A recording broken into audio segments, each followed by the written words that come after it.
Muchos programadores usan mal las excepciones. Parece poco importante, pero puede ocultar errores graves o incluso exponer información sensible o equivocada a clientes. Así que en este video te voy a mostrar cómo tenés que controlar las excepciones y cuáles son los errores más comunes que tenés que evitar para tener un código profesional, seguro y robusto. Para eso vamos a imaginar que tenemos el backend de un e-commerce que consta de un API con una serie de endpoints y que cada uno hace distintas operaciones. El proyecto está separado por capas donde tenemos los controladores con sus endpoints, los servicios donde se ejecuta la lógica de negocio y el acceso a la base de datos, que generalmente se lo denomina repositorio. Idealmente las capas deberían estar separadas en distintos proyectos. Acá por una cuestión de simplificar lo hice solamente en distintas carpetas. Y ahora nos vamos a enfocar en la creación de cuentas de usuario y vamos a ver qué pasa cuando no controlamos las excepciones. En principio el código se ve bien. Tenemos un endpoint para la creación de cuentas y este endpoint llama a un método dentro de un servicio que se encarga de crear la cuenta. Creamos la cuenta y vemos que funcionó bien y lo confirmo obteniendo el listado de cuentas donde podemos ver la cuenta recién creada. Pero ¿qué pasa si intento crear una cuenta sin el arroba? Como podemos ver, nos devuelve un error muy largo que no solamente muestra información que puede representar un riesgo de seguridad, sino que también al cliente final lo único que le importa es el mensaje de error final, digamos, que es el email debe contener un arroba. Y lo mismo pasa si intentamos crear una cuenta que ya existe. Y acá quiero aclarar que cuando hablamos de cliente, nos estamos refiriendo no solamente a una persona física, sino que puede ser un frontend, puede ser otra API, etc. El cliente básicamente es quien consume nuestra API. Entonces, ¿cómo solucionamos esto para que el cliente no vea información que no necesita? Acá es donde entran las excepciones. Y si no sabes qué son, primero te recomiendo que vayas a estudiar eso en tu lenguaje de programación y luego vuelvas para ver cómo usarlas correctamente. Entonces, lo primero que podemos hacer es envolver el código que creemos que puede fallar dentro de un bloque try y luego en un bloque catch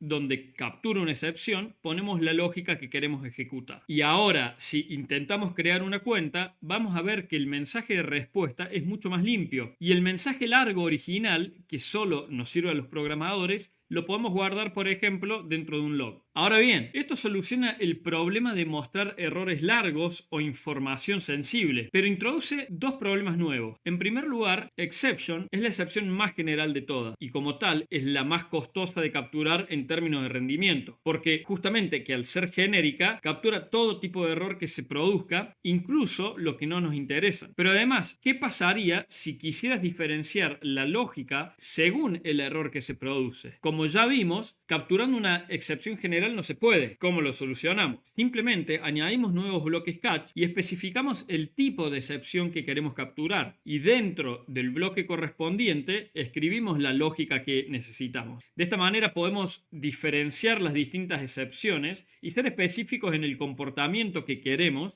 según el error que se generó. Y podemos dejar un bloque catch general para casos extremos donde realmente haya explotado algo que no nos esperábamos, que es la finalidad justamente de las excepciones. Pero ahora tenemos otro problema nuevo. ¿Qué pasa si tenés un tipo de excepción que querés capturar que se repite varias veces en el código? ¿Cómo harías para controlarlas? Una opción sería repetir el try catch en todos los lugares donde lo necesitas. El problema es que vas a terminar con código duplicado y si alguna vez necesitas cambiar la lógica de control para un tipo de excepción en particular, corres el riesgo de olvidarte de cambiarlo en algún lugar. Y acá es donde entra una estrategia muy común, que es la de utilizar un controlador global de excepciones, que la implementación va a variar según tu lenguaje de programación. En .NET tenemos distintas formas según el tipo de aplicación que estamos creando. Si es una aplicación web, como es el caso de nuestro ejemplo, podemos usar un middleware o un filtro de excepciones. Si es por el contrario una aplicación de escritorio,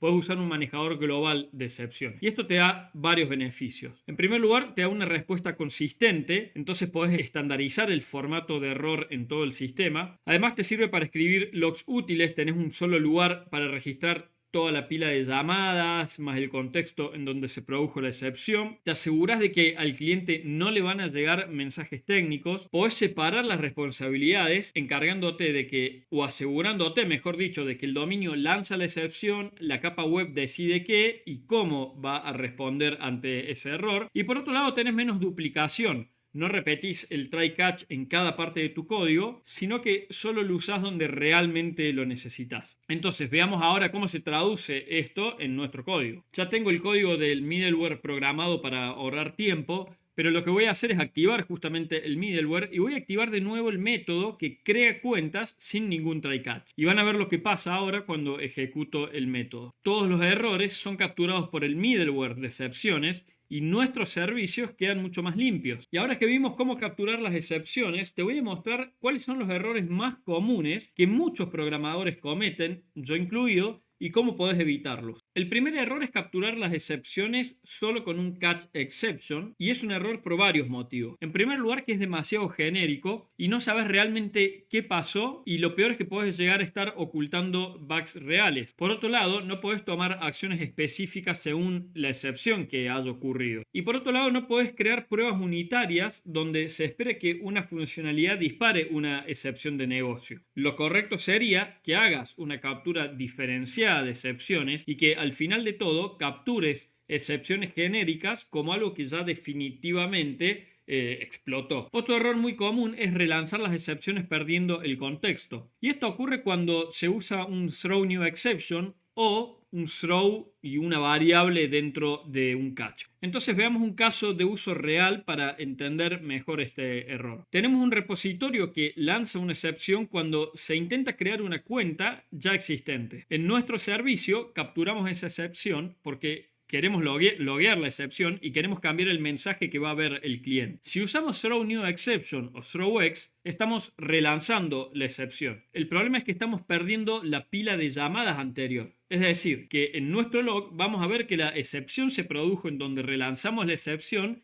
y perdemos todo lo que pasó antes. Entonces, para solucionar esto, basta con relanzar solo con throw o pasar el inner exception como un parámetro al relanzar con throw new exception. Ahora, supongamos que por X motivo decidiste cambiar el motor de base de datos de MySQL a MongoDB y te diste cuenta que tenés un control de excepciones relacionadas a MySQL en todos tus servicios, básicamente. Ahora vas a tener que ir a cada uno de estos servicios y cambiar las excepciones para que den soporte al nuevo motor. Lo correcto sería que cada capa de tu aplicación maneje sus propias excepciones. De esta manera, vos separas las responsabilidades correctamente y te evitas este tipo de problemas. Te voy a mostrar este error en un pedazo de código que tengo productivo y lo vamos a cambiar ahora. Bueno, acá ya estuve analizando el código que tenemos que modificar. Nos encontramos dentro de un servicio que tiene un método y dentro de este método estoy capturando una excepción que está relacionada al motor de base de datos, que en este caso es MySQL. Y esto no debería de ser así, porque cuando cambie MySQL, si en algún momento lo hago y cambio el motor de base de datos, tengo que ir a todos mis servicios y cambiar todos los lugares donde estoy utilizando o capturando esta excepción, que es justamente una de las cosas que no hay que hacer para poder separar bien las responsabilidades. Entonces, lo primero que voy a hacer es sacar esta parte del código, porque no la necesito dentro del try, y luego me voy a ir al repositorio. En el repositorio es donde debería capturar esta excepción en realidad. Entonces vamos a ver qué hacemos en este caso. Lo primero que voy a hacer es, yo necesito, como esto es una transacción, necesito que si alguna parte del proceso falla, se tiene que hacer un rollback, es decir, se tiene que cancelar la transacción para que no tengamos tablas que están sucias con datos que no se utilizan. Entonces lo primero que necesito hacer es,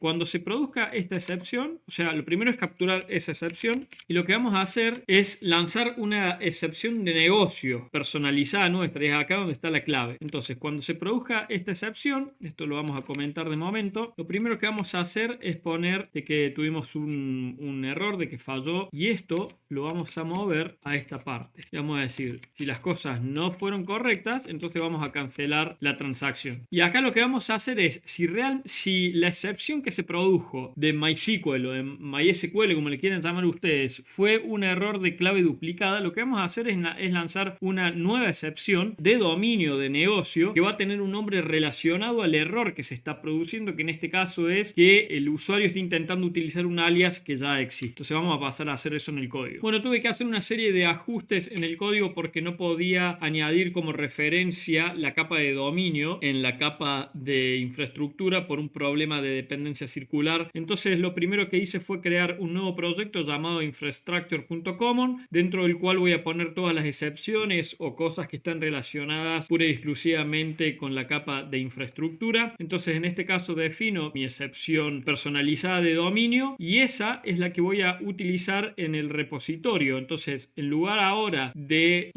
relanzar o de lanzar un MySQL exception, o mejor dicho, en lugar de capturar un MySQL exception en la capa de servicio como estábamos haciendo previamente, lo que vamos a hacer ahora es capturar esta excepción de acá, lo cual hace una arquitectura un poco más limpia. Y lo vamos a hacer de esta forma. Y ahora me quiero asegurar de que estamos referenciando correctamente a la capa que corresponde, digamos que la de infraestructura. Lógicamente que esto ya no existe más, así que en este caso lo que puedo hacer acá es eliminar este mensaje. Acá podemos capturar esto. Y si queremos podemos relanzar la excepción hacia nuestro middleware. El resultado es el siguiente. Lo que tenemos en nuestro repositorio ahora es, cuando se produce una excepción del tipo MySQL exception, vamos a capturar precisamente ese tipo de excepción y vamos a verificar si el código de error que nos generó la excepción es una clave duplicada. Entonces lo que vamos a hacer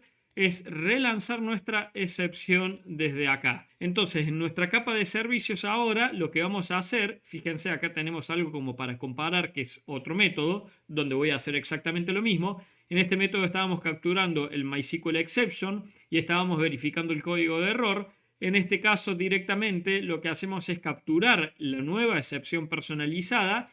Y lo que vamos a hacer es, si capturamos o si se produjo esa excepción, y para que nuestro middleware loguee o procese las excepciones de la forma en la que lo necesitamos nosotros y la que lo necesita el frontend, tenemos que relanzar un custom exception con el título de la excepción, el mensaje de la excepción, y vamos a volver a hacer esto mismo de este lado para que ustedes puedan ver cómo quedaría en limpio. Esto lo voy a mover fuera del try porque no lo necesito, y lo que vamos a hacer es exactamente lo mismo que hicimos acá. Fíjense que directamente estoy haciendo un try finally. Vamos a hacer un catch exactamente igual, lo vamos a capturar acá. Esto no nos hace falta. Vamos a verificar si es un código duplicado, una clave duplicada. Entonces vamos a relanzar esta excepción y en nuestra capa de servicios, en lugar de capturar un exception o un MySQL exception que está, como ya les decía, muy atada o muy acoplada a la infraestructura, vamos a simplemente capturar nuestra excepción de dominio. Vamos a eliminar esto. Vamos a hacer un throw, es decir, vamos a relanzar esto y le vamos a pasar nuestra inner exception porque necesitamos la pila de llamada para nuestro filtro de excepciones. Esta es la forma correcta en la que habría que capturar las excepciones cuando estamos tratando de separar responsabilidades y que cada capa se encargue de hacer lo suyo. Y ahora que ya sabes exactamente cómo controlar excepciones, te recomiendo que te bajes un PDF que te voy a dejar en la descripción, que te va a ayudar justamente a reforzar estos conocimientos, y de paso suscríbete al canal para más contenido como este.